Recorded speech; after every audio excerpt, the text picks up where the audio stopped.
बिस्मिल्लाहिर्रहमानिर्रहीम। अस्सलाम वालेकुम नाज़रीन, आप यूट्यूब चैनल देख रहे हैं, मैं इमरान खान हूं। अब मैं ये कह सकता हूं कि मोमेंटम वहां पहुंच गया जहां पे अली अमीन गंडापुर साहब ने सरेंडर किया था, यानी मामला वहां तक पहुंच गया। अब उतनी बड़ी तादाद में लोग दोबारा मोबिलाइज हो चुके हैं। अब इस तादाद को बढ़ाना है, इसको दुगना करना है।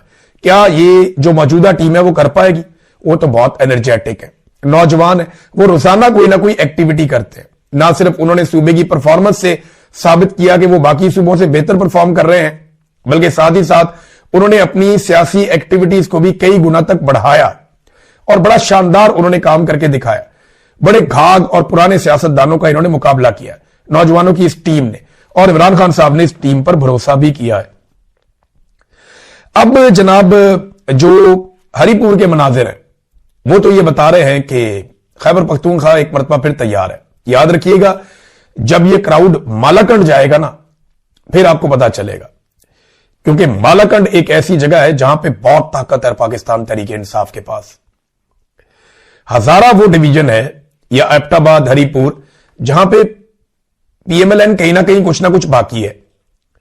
वो इलेक्शन तो नहीं जीत पाएंगे, नवाज शरीफ खुद यहां से इलेक्शन हार गए, लेकिन किसी ना किसी सूरत में कुछ ना कुछ उनकी बाकियात हैं वहां पे। फॉर्म 47 ना मिले तो इलेक्शन नहीं जीत सकते, लेकिन फिर भी आप ये कह सकते हैं कि वो वहां एग्जिस्ट करते हैं। मगर दूसरी जानिब जो वहां से रिस्पांस मिला पाकिस्तान तहरीक इंसाफ को या सुहेल अफरीदी को, अब प्लान उनका यह है कि पूरा पाकिस्तान बंद करना है। वो जब कहते हैं ना कि हर चौक डी चौक, तो इसका एक मतलब है। इसका मतलब है कि अब डी चौक जाने की जरूरत नहीं है, हर चौक को डी चौक बनाने की जरूरत है। आप पाकिस्तान के हर चौक में बैठ जाएं, हर जगह पे निकल के बाहर आ जाएं और पाकिस्तान के अंदर जो है वो काम रोक दे पब्लिक। यानी प्लान ये है कि पाकिस्तान में काम रोक दिया जाएगा और पब्लिक कहेगी जी हम काम नहीं करते, हम ये बैठे हुए, जब तक आप मुल्क को सीधा नहीं करते ना, आप काम करने नहीं दे रहे, आप काम चलने नहीं दे रहे, एक एक करके हम सबको मार रहे हैं, तो हम इकट्ठे होके आ गए, इकट्ठे ही मार दो। तो मार तो नहीं सकता कोई इतनी बड़ी तादाद में करोड़ों लाखों लोगों को। तो लोग जब अपने अपने इलाके पर निकल के बैठते हैं ना, तो एसएचओ की, थानेदार की कभी भी जरूरत नहीं होती कि वो लोगों के सामने आ जाए। मुझे अच्छी तरह याद है लाहौर शहर के अंदर जब अपनी गली में, अपने मोहल्ले में लोग निकलते हैं ना, तो पुलिस की जरूरत नहीं होती वहां पे आके मुदाखलत करने की। तो जब हर गली में, हर मोहल्ले में, हर इलाके में, हर चौक में डी चौक बनेगा और लोग निकलेंगे, जैसा कि पाकिस्तान तहरीक इंसाफ का एक प्लान है, तो फिर ये रियासत के पास किसी किस्म की गुंजाइश रहेगी नहीं। ये करेंगे क्या? ये सबसे पहले इंटरनेट बंद करेंगे। लोग जो है वो केबल वाला इंटरनेट इस्तेमाल करना शुरू कर देंगे, जिसको आप पीटीसीएल कहते हैं, या दूसरा इंटरनेट, लोग वो इस्तेमाल करेंगे। उसके बाद ये दूसरे मरहले में वो वाला इंटरनेट भी बंद कर देंगे। वो इंटरनेट बंद होने के बाद कम्युनिकेशन तकरीबन खत्म हो जाएगा। सिर्फ लाइनिंग वाले फोन अगर कहीं चल रहे होंगे तो चल रहे होंगे। तो कम्युनिकेशन खत्म होने का नुकसान सिर्फ लोगों को नहीं होगा, लोग तो बैठे रहेंगे या लोग इंतजार करते रहेंगे। तो क्योंकि कोई मारधार तो पाकिस्तान में हो नहीं रही, लोग पुरअमन एहतजाज कर रहे हैं। अगर लोग घर भी चले जाते हैं, कम्युनिकेशन खुलती है, फिर बाहर आके बैठ जाएंगे। तो इनके पास इसका हल ही कोई नहीं है। पुरअमन एहतजाज से बड़ा बदला ही कोई नहीं कि आप पाकिस्तान को बंद करें। अगर ये पूरे पाकिस्तान में मुकम्मल तौर पर इंटरनेट बंद कर देते हैं, तो पाकिस्तान की तमाम एटीएम मशीनें, तमाम पाकिस्तान के बैंक, तमाम पाकिस्तान के अंदर जितने भी लोग पूरी दुनिया के साथ कनेक्टेड है, वो कनेक्टिविटी खत्म हो जाएगी। सिक्योर लाइनें एक दो है जो गवर्नमेंट और एस्टेब्लिशमेंट के पास है, उनके जरिए से वो राब्ते में तो रह सकते हैं बैनुल-अक़वामी तौर पे, लेकिन पाकिस्तान के मीडिया के पास भी इंटरनेट नहीं होगा, पाकिस्तान के सोशल मीडिया के पास भी इंटरनेट नहीं होगा, और एक अजीबोगरीब सूरत पाकिस्तान में पैदा हो जाएगी। इस सूरत को कोई भी हुकूमत 4-5 दिन से लंबा नहीं खींच सकती। अभी ईरान ने कुछ अरसा खींचा, लेकिन साथ ही उन्हें वो खोलना पड़ गया। जैसे ही उन्होंने मुजाहरों पर कंट्रोल किया, उन्हें खोलना पड़ गया।